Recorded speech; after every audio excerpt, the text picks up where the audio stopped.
Always two there are. No more, no less. A master and an apprentice. Star Wars always has these great master-apprentice relationships.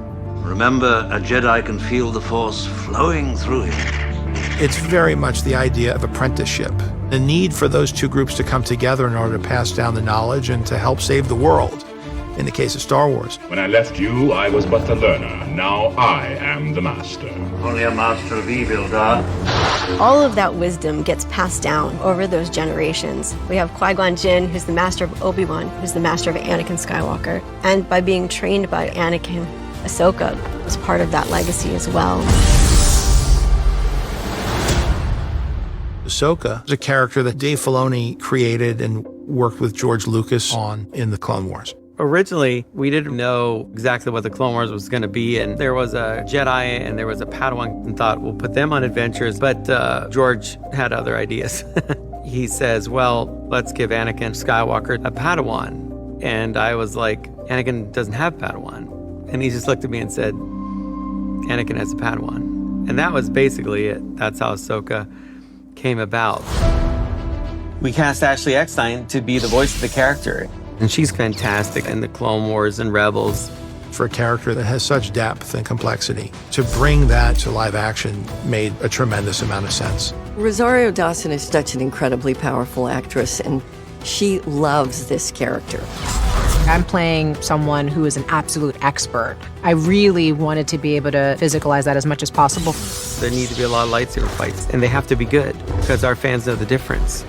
No matter how tired I was like, sign me up for some more. Sign me up for some more. When you step into Star Wars, you are part of a legacy, and we had to uphold that history and yet do this completely new and different thing. From the beginning of this series, Ahsoka is out there on the fringe of the galaxy. When she hears whispers of this warlord's return, she decides to enlist her friends' help.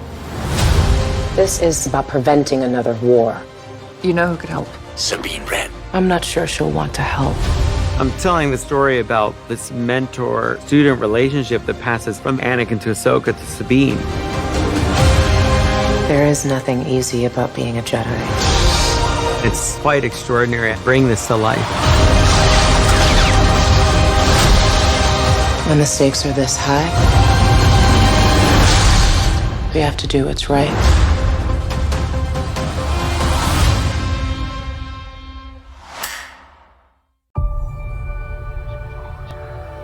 On our show, the story goes in places you can't imagine, with new characters you've never seen in live action before. Rosario brings people together. She's a perfect leader of the show. In this story, Ahsoka hears whispers of the Empire returning, and she decides to enlist Hera's help. We have to prepare for the worst. Hera Syndulla is the leader of the Ghost Crew. She's a pilot. Hera is such an incredible leader and fighter. Mary's just great. I mean, every scene she's in was just awesome. You and I both know who could help you with this. Oh my God, that is Sabine. Natasha's so perfect for the character. Sabine's already a warrior and very proven, and she's Ahsoka's former apprentice. You never made things easy for me, Master. I love Sabine. She struggles with her emotions. She's impulsive. I think she's just relatable. She's got good intentions, but she doesn't always make the right decision.